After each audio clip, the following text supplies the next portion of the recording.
My perfectly fine CEO, wife, jumped to her death without any warning. When the police found me, I was stunned. While handling the aftermath, I found the diary my wife Sophia Taylor had hidden. Only then did I learn that it was because her first love, white moonlight Dylan Scott, had jumped from a building 3 days earlier. Good. So it was a lover's suicide after all. I thought her company had gone bankrupt. I also read that diary from start to finish. Overall, the writing is pretty good. It lays out her longing and unrequited love for Dylan Scott. Every word bleeds. Every line holds tears. And I, Johnson, was merely a 30% replacement for him, Dylan. After the funeral, out of compassion, I kept vigil over her for a year. After that, I began squandering her huge dollar inheritance in decadent revelry, singing and feasting day and night.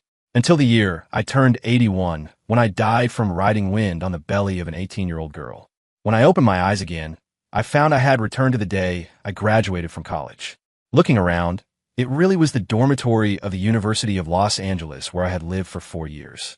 Mike Lewis's ashtray on the corner of the desk, Jack Harris's stinky socks under the bed, the little sprite on the computer screen, the laughter and chatter outside the window. I pinched myself hard. It really was my 22-year-old young body. This feels amazing. I sprang 3 feet up from my seat and couldn't help imitating the dance king, popping my hips a few times. Billie Jean is not my lover. I glanced at my watch. It was only 9 a.m. Still early. I decided to go out and do something with my hair. Because in my last life, it was today that I met the CEO, Sophia Taylor, in a vast crowd. I remembered the words she had written in her diary. Dear Dylan, it has been 600 days and nights since we parted, and my longing for you grows deeper by the day. Today, I accidentally met a boy named Ethan Johnson. Seeing even just a 3% resemblance to you in him made me momentarily stagger. My family has already started pressuring me to go on blind dates. If it's not you, then honestly it doesn't matter who it is to me. Dylan, I'm sorry. I'm going to choose Ethan Johnson as your substitute, because at least I can see your shadow in him. Sigh, too humble. Pamper your own wife. Let you eat something good in this life. I'll go tinker with it. Try to show him Dylan a 70%. It was already noon when I returned to the dorm. I stared absent-mindedly at the bottle of ink on the corner of the table. In a little while, Chris Wilson would kick the door in. Bang! Here we go. I positioned myself at the right angle. Spin, jump, I closed my eyes. Chris Wilson spun lightly in his dance step and collided straight into me. I staggered, brushing against the inkwell at the corner of the table. Plop! Ink splattered, stained onto me and Chris Wilson. In my previous life, it was like this. Because ink ruined the graduation party costume, Chris Wilson and I had to go to the mall to buy a new one. But that's how we met Sophia Taylor, who was doing her quarterly inspections with her subordinates. My fate with her began right then. The fate between people is so mysterious. Who would have thought that Joel and Cy, thousands of miles away, would become a matchmaker for Sophia Taylor and me? Thanks to Joel and Cy, Chris Wilson and I walked out of the mall. Chris Wilson was hanging his head. Ethan, it's all my fault. At the end of the month, we'll be eating dirt again for a few days. Don't worry, Chris. For now on, stick with me. Trust me, I, Johnson, will work hard for 3 years and definitely make sure you live the high life. Chris Wilson was deeply moved and grasped my hand. Good brother. By the way, about that perm you got today. How is it? I shook my hair. So much. It's exactly like it. The way you love is so like him, Dylan. Even the missing piece is the same. He had already burst into song. I sneered. Sophia Taylor and Dylan Scott. What a taste. The photo tucked in her diary showed Dylan Scott wearing Ethan's permed mop top, grinning idiotically. TCH, the photo nearly had a developed patina for being handled so much. Riding slowly down the escalator, my face wore a smile, but my eyes were utterly calm. Across from me, a cluster of sharply dressed elites were escorting a cool, beautiful figure as she ascended. The beautiful figure in the crowd, long hair draped over her shoulders, a tailored fitted suit outlining a lovely waistline. It was Sophia Taylor. That said, it had been almost 60 years since I last saw Sophia Taylor. In the life after she left, I had long ago been stolen away by those little vamps. Seeing her again like this, there really was a startling, unfamiliar kind of beauty. She went up, I went down.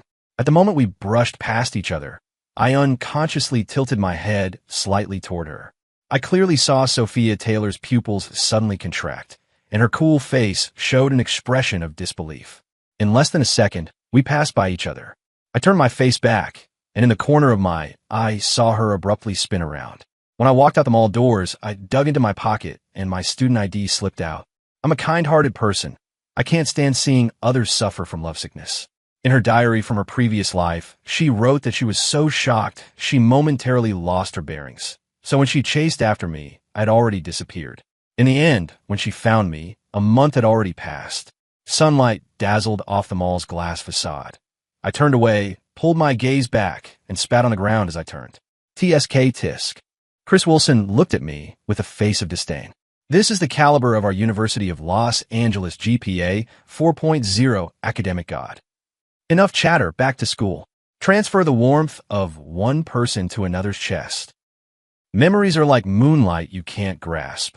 Clench them and they turn dark, letting false silhouettes disappear into the clear. A song finished, and thunderous applause erupted from the audience. A few good brothers were waiting for me backstage. Why did you switch from Under the Mount Fuji to Love Call Forward? Nothing much, my Cantonese is still not standard, so I changed the arrangement. I answered softly, but my gaze seemed to pass through the backstage barricades and the stage curtains, landing on the figure in the front row, Sophia Taylor. She had come. Memories surged, separated by a span of 60 years. Ethan, classmate. A call pulled my thoughts back to the present. Under the streetlight, Sophia Taylor stood in a white dress, pure as if she were 18.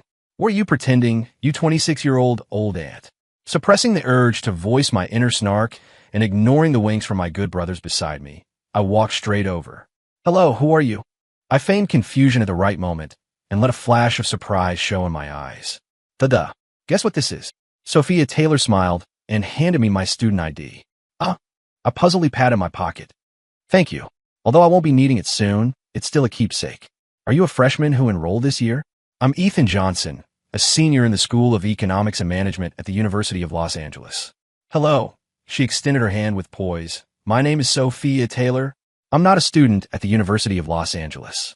She looked at me with a smile and, as thanks for returning the student ID, asked if I could accompany her on a nighttime tour of the campus. Along the way, she did most of the talking. I only gave brief introductions at each spot we passed.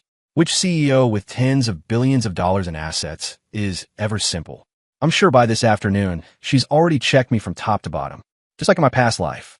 Ethan Johnson, 22 years old, grew up in an orphanage, outstanding grades since childhood, entered the University of Los Angeles School of Business and Economics as the top scorer, the only graduate in this class with a perfect GPA, no romantic experience.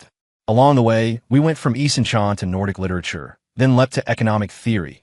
She kept switching topics, and I answered offhand. Her eyes grew brighter, and I couldn't help the corner of my mouth lifting. Finally, we arrived at the shore of Waiming Lake. The dim streetlights filtered through layer upon layer of leaves, casting mottled shadows across my face. The interplay of light and dark was like a postmodern abstract painting. Across from me, Sophia Taylor looked at me with eyes full to overflowing with love. Ethan Johnson, may I pursue you? I didn't answer. I just stared at her like that, my gaze deep, as if looking through her toward some unknown place. She spent 3 years looking at me with that same look in my previous life.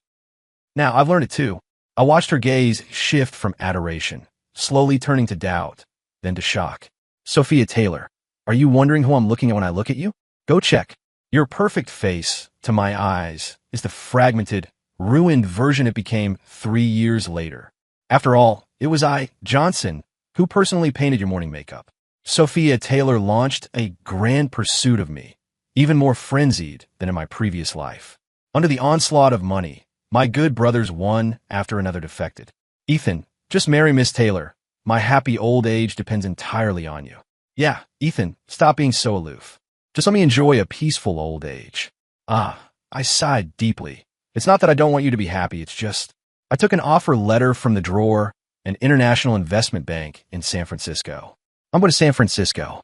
I don't want my first romance to be a long-distance relationship. So as for Miss Taylor, we're simply not meant to be. In my last life, I was a greenhorn at love, easily manipulated by Sophia Taylor. For her, I gave up that offer and became a stay-at-home husband for 3 years. I must have been out of my mind. Love-struck fools really only deserve to sit at the table with dogs. The dorm was full of whales. Some brothers had already started secretly sending news to Sophia Taylor. Sophia Taylor, I was your stay-at-home husband for 3 years, and you went and made Dylan Scott your assistant, showing up in pairs. All right, everyone, let's part ways here. I'm off to San Francisco to make my mark. After saying goodbye to my good brothers, I grabbed my suitcase and headed straight for the airport. Just as I stepped off the bus, a roar of engines thundered behind me. A red Ferrari screeched to a halt in front of me, accompanied by piercing brakes. Sophia Taylor stumbled as she opened a car door and leapt into my arms. Ethan, don't go. I can't be without you. Please don't go to San Francisco, okay? Our Taylor Group also has an investment department. Let me give it to you, okay? I know you're outstanding, but please don't let me lose you, all right? She was already incoherent. I breathed a sigh of relief, dropped my suitcase, turned, cupped her face, gently wiped the tears from her cheeks, and then, in the bustling airport, kissed her fiercely. In my last life, I had money and time, so I returned to school and took a course in psychology. Which breaks a person more, loving without being loved back, or watching something you seem to have slip away? The answer is the latter. As Sophia Taylor's boyfriend, I joined the Taylor Group as deputy director of the investment department. At the same time, we naturally moved in together. Seize. Footsteps approached from behind. Sophia Taylor, groggy-eyed, draped in a robe, wrapped her arms around my waist from behind and pressed her face against my back. What's wrong? I turned, pulled her into my arms, and kissed her gently. She tilted her head up to meet my gaze and caress my face. Ethan, we're really together? I'm so afraid this is a dream. How could it be a dream, sister? I teased, scratching her nose affectionately. Last night, we were still. Before I could finish, she suddenly stood on tiptoe and cut me off. Her eyes closed. She kissed with feeling. I kept mine open and responded passionately. Torturous, wasn't it? Sophia Taylor. After the passion passed, she didn't know how to face her own heart, so she began to choose escape and self-destruction. In her last life, she made me call her Soph. This life, I started by calling her Sis. She didn't like it, and I didn't change. Sis, you go wash up first, I'll fry the eggs, or we'll be late. She surfaced from the passion, breathing lightly, looking at me. Then she gently covered my eyes and kissed me again. A faint smile lifted the corner of my mouth. In my previous life, I had already honed my gaze to perfection. Friends often joked I was comparable to Zhao Wei, looking at dogs with such tenderness. But that deep, affectionate look, when he looked at her, seemed as if he were looking at someone else. Her diary was kept in the study's safe. I knew the combination, but I no longer had any interest in opening it. I knew Sophia Taylor was still investigating me, because she was terrified that there might still be someone else in my heart. After all, only someone with a guilty conscience fears encountering ghosts. But the gap between you and me is an entire space-time. Of course, there's someone in my heart. Only she's a dead person, Dylan Scott. The time of falling in love with Sophia Taylor was actually very pleasant, whether in my previous life or now. She gave me the greatest tenderness and love, and I, in turn, repaid her with the same emotional value. A month had already passed since we made our relationship official. She carefully straightened my tie before I left in the morning. Ethan, there's a girls' get-together tonight. Come with me. My girlfriends want to meet their brother-in-law. I was momentarily taken aback. This was a deviation from the previous life. In my previous life, the first time her circle of close girlfriends and I met was at the wedding, and we were really put through the ringer. Before getting off work, I called Sophia Taylor. Sis, I have a matter at work that will take a little longer. You go ahead. After hanging up, I set a half-hour alarm, leaned back on the sofa, closed my eyes, and focused. The place where the sisters were meeting was a private club with good privacy. I declined the attendant's offer to show me the way and walked in. Have you all decided on him, Ethan? Standing at the doorway, faint voices could be heard. Ethan and I. After all, it's settled. Sophia Taylor's voice came through in fits and starts. I smiled faintly, knocked lightly on the door, and pushed it open. 4 women were sitting together. When they saw me come in, some showed a trace of embarrassment, while others' eyes flashed with a hint of excitement. The girl whose eyes shone was called Emma Davis. She liked ascetic-type men. Unfortunately for me, today my appearance is exactly that. The atmosphere at this gathering was lively. Sophia Taylor stayed obediently nestled against my chest like a next-door little sister, making her girlfriends exclaim they couldn't take it, getting a full serving of dog food. They began to pose some tricky questions to me. I smiled and bantered with them to cope, but no one knew what I was thinking. Emma Davis, in my previous life when you called me Dad, you were very obedient indeed. Olivia Clark, since you're asking so many tricky questions tonight, you'll probably have to play the nine-tailed fox a few more times in the future. Lily Thompson, let's forgive this one. After all, she's a buga. Maybe from the alcohol, Sophia Taylor was especially wild tonight. After 3 rounds, it was already 2 or 3 in the morning. Ethan, let's get married. Sophia Taylor lay on my chest, eyes closed, speaking softly. I turned her face toward me, so she looked straight at me. My expression was 30% surprise, 70% tenderness, and I nodded in response. All right, sister. Then I flipped over and pinned her beneath me, my fingers gently threading through her hair, stroking her face. Sister, look at me. After speaking, I entered again. A bit rough, but she should be able to bear it. The wedding was very lavish, even trending at #1. Sophia Taylor and I chose a traditional Chinese ceremony, taking heaven and earth as witnesses. In the presence of family and friends, we signed a marriage contract. Our mouths spoke vows of unwavering fidelity and everlasting unity. We gazed at each other with deep affection. In her eyes, I saw Dylan Scott. Can she see in my eyes the shattered version of myself 3 years from now? Under heaven's witness, we used the purest words to speak the greatest lie of our lives. Suddenly, I felt the tide choking me, a wave of intense nausea rising in my chest. Sophia Taylor gave a soft cry. I just realized that without noticing, my hand had quietly clenched. In both lives as a person, I ultimately still broke down. Sorry, sister. I'm a little nervous. Still calling me sister? Sophia Taylor gave me a disdainful look. The hand at her waist quietly tightened, pulling her a little closer. In a voice only the two of us could hear, I said, I like how sister is so forgiving with me. The voice was gentle, the touch intimate, the gaze cold. I realized I didn't think I could wait 3 years. After marriage, I unlocked a new skill, sketching portraits of Sophia Taylor. On leisurely weekends, I would have Sophia Taylor sit by the window or on the lawn and make a series of quick pencil sketches of her. In my previous life, I had specifically practiced art, and Sophia Taylor was clearly delighted by this new skill of mine. When she looked at the portrait I had drawn of her for the first time, her expression was joyful yet puzzled. Honey, here, why did you add a tear mole for me? She gently stroked the corner of the eye in the portrait and asked.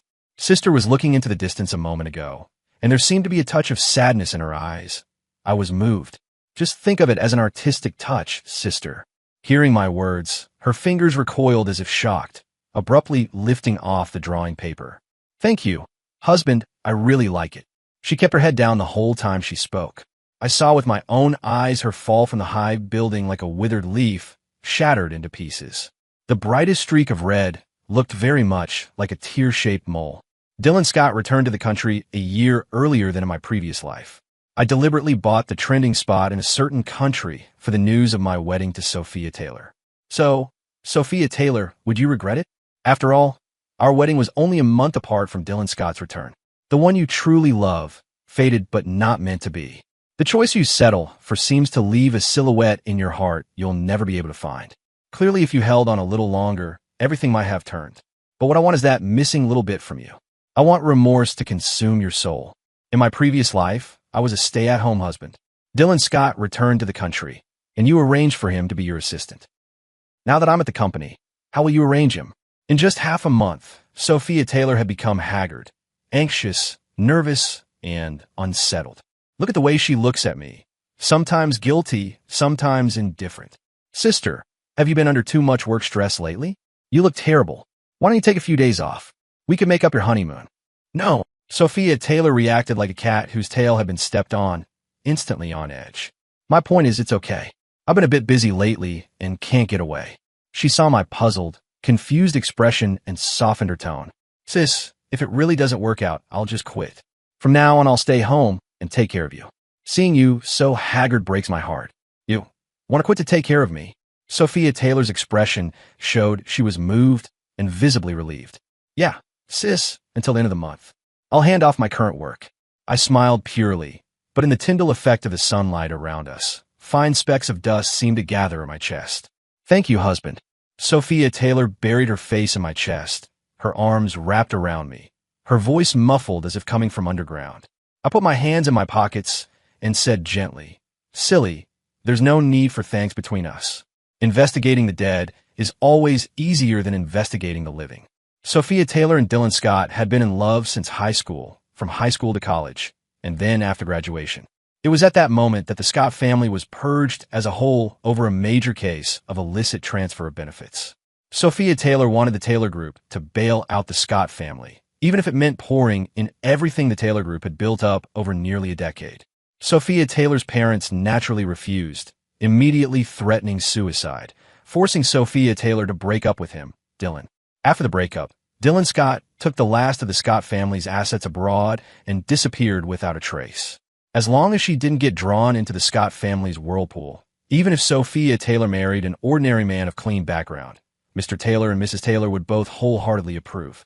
Thus came the ill-fated bond between Sophia Taylor and me. Dylan Scott suffered a sudden catastrophe and stayed abroad alone. He quickly turned poisonous in every way. The last of the Scott family's assets were squandered by him in less than 2 years. So his former lover, Sophia Taylor, naturally became the last straw he could clutch at.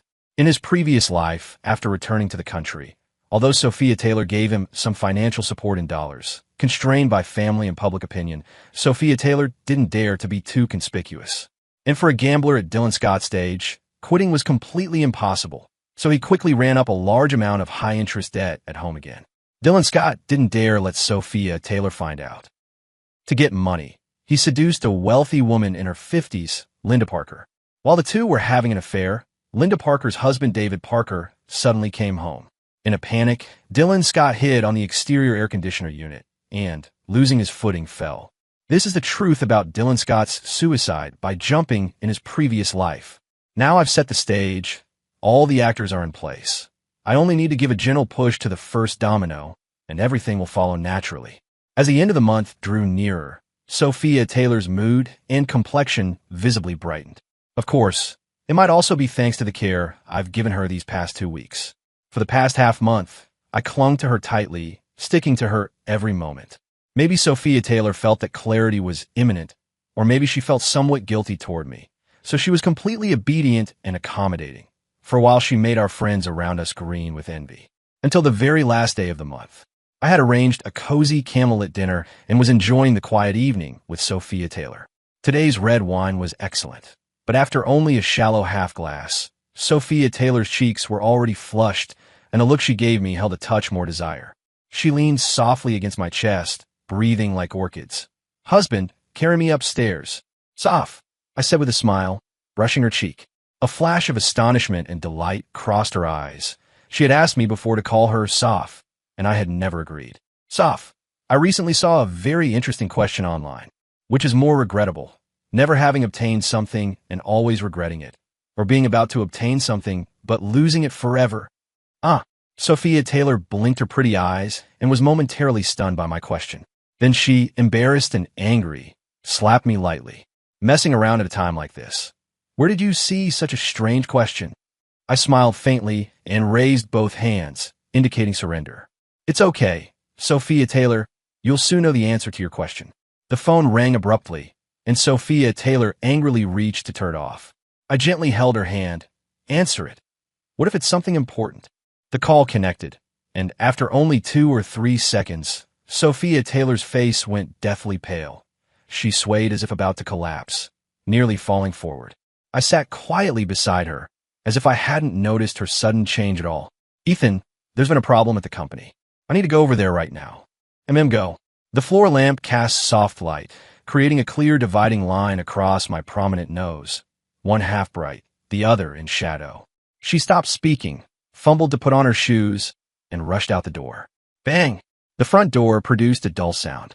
I lifted my wine glass and drained it in one gulp. I courted Sophia Taylor for half a month, and during that time Sophia didn't give Dylan Scott a single bit of help. Dylan Scott had long since run out of resources. The rich woman he hooked up with in his previous life, Linda Parker, I had already sought out and made contact with as soon as I started working at the Taylor Group. The bar where they met in the previous life had long since become Linda Parker's regular hangout. Everything unfolded naturally.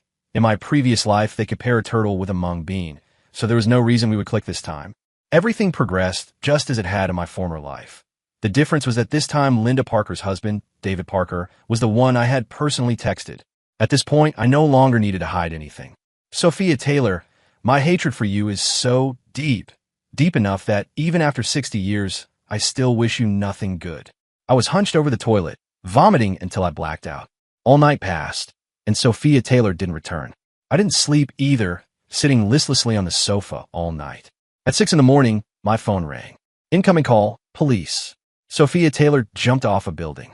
She didn't die. She left one breath.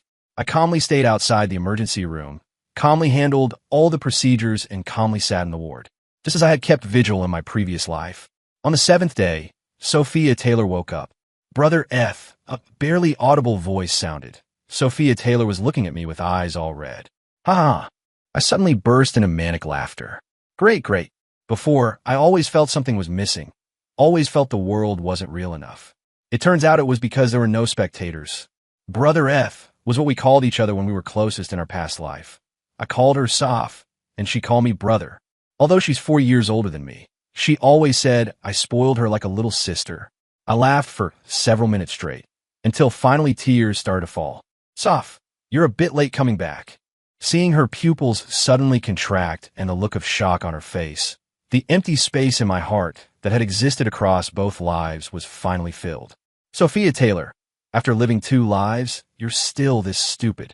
Sophia Taylor was gravely wounded. That one cry of Brother F had probably already used up her strength. She only looked at me, shaking her head slightly over and over, tears surging out. I calmly recounted the story of Dylan Scott from my past and present lives. You want to leave carried away by your self-righteous sentiment? Want to die for love? How could I possibly let you go peacefully? Brother F, please, I'm begging you, don't say any more. She suddenly drew in a sharp breath, as if using all her strength, trying to lift her head. With a hoarse cry she called out, "Forgive me." Her remaining strength faded, and her head fell heavily. Only a few people were invited to Sophia Taylor's funeral. As in my previous life, I personally applied the most beautiful burial makeup for her.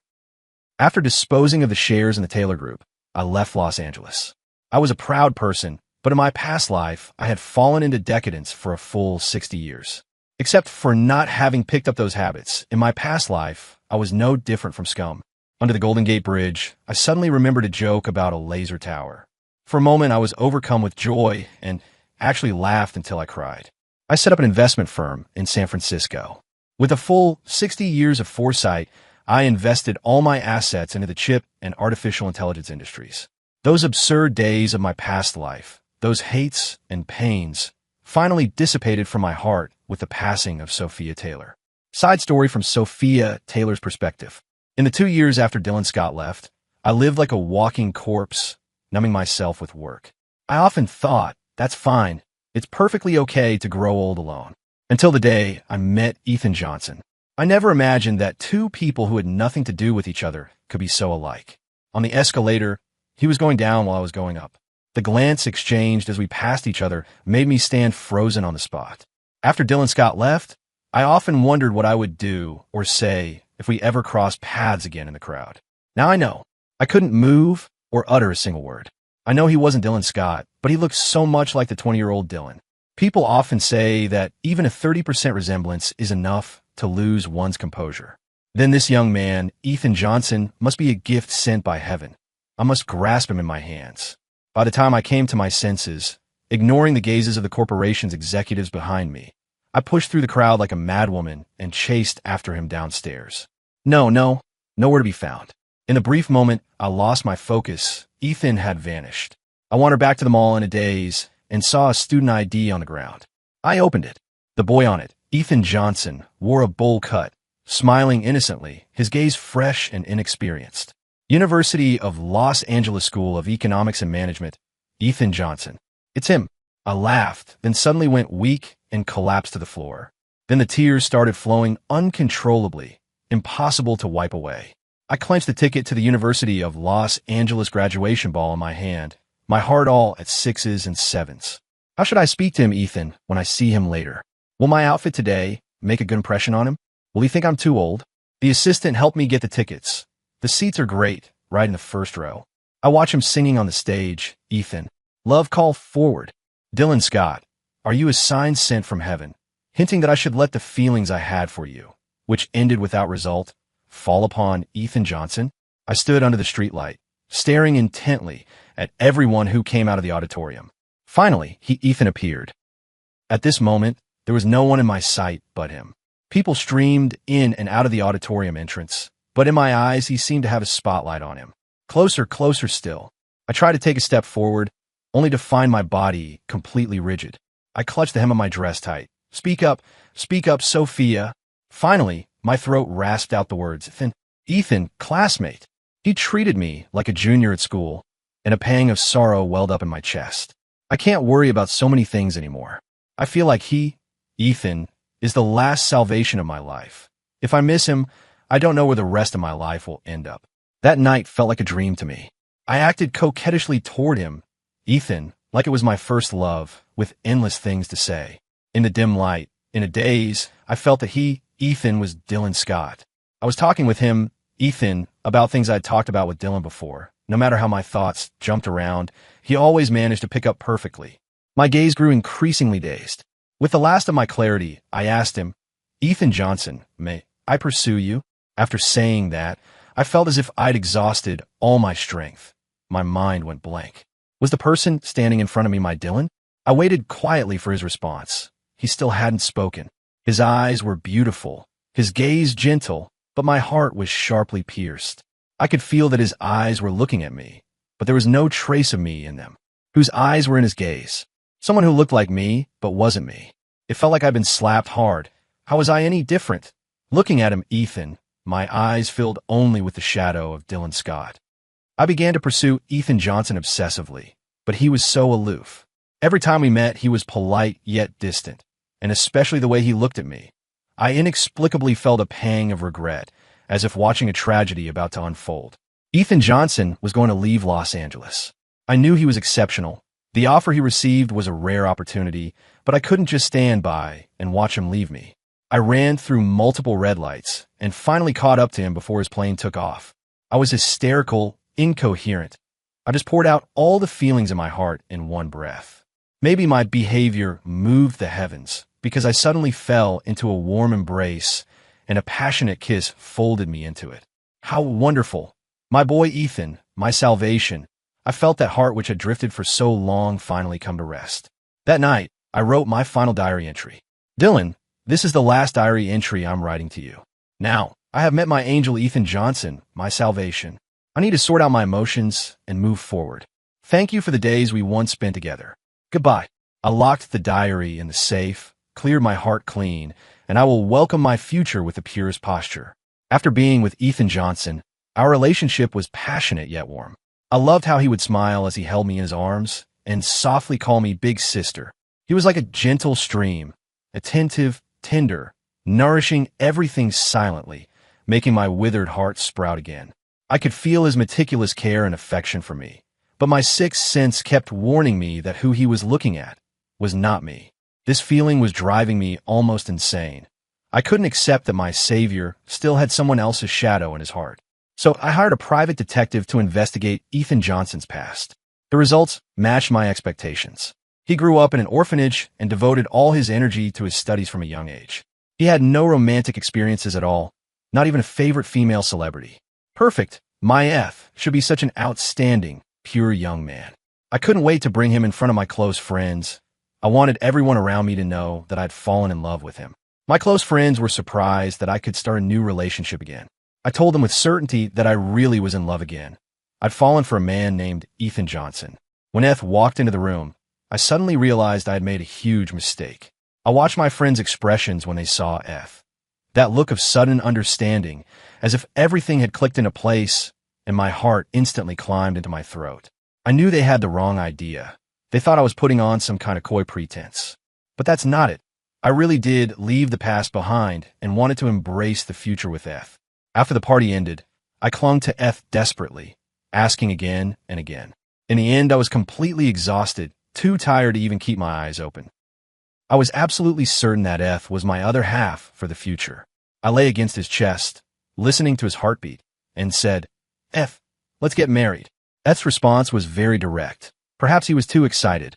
I felt pain. "I will definitely be happy, definitely." Eth and I had the most extravagant wedding. I wanted the whole world to know that I loved him to madness. For the wedding ceremony, I chose the traditional Chinese style because I want to use the most solemn, sacred Chinese vows to let Eth feel my love for him. I looked at my Eth with a face full of adoration. From this moment on, I will become your wife, your lover. For the first time, I saw my own reflection in his eyes. Perhaps his gaze was too gentle. In his eyes, I shimmered like the moon reflected in the water. I wanted Eth to call me wife, but he was too playful and insisted on teasing me by calling me sister. Sister, it is then. I liked it just the same. I hadn't expected Eth could draw. Delighted, I became his model. My Eth, how many more treasures of yours have I yet to uncover? In the future, I will bear him 2 children, a son and a daughter. On a sunny, bright afternoon, I sat nearby, watching Eth give the babies their art lessons. Lost in thought, my gaze involuntarily grew dreamy. Eth has a strong foundation in art. The me he paints is very beautiful. This must be how I look in his heart. I wondered why Eth had painted a teardrop mole on me. My finger lightly brushed that mole. Suddenly it looked to me like a drop of fresh blood, and I recoiled my finger as if electrocuted.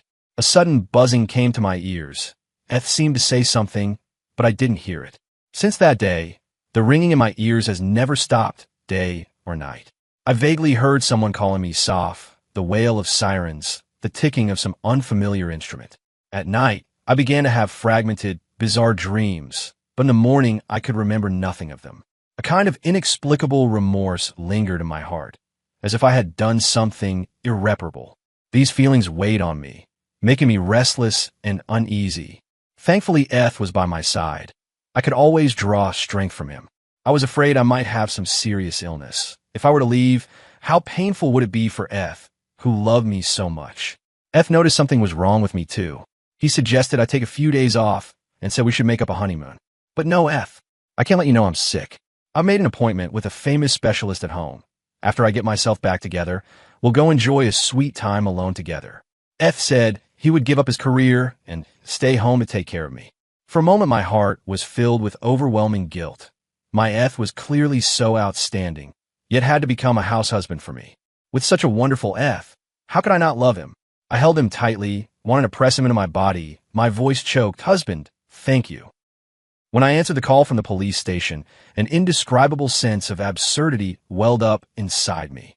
"Hello, Mrs. Taylor. We found your number in Mr. Dylan Scott's emergency contacts. Mr. Dylan Scott died in an accident. You may need to come over."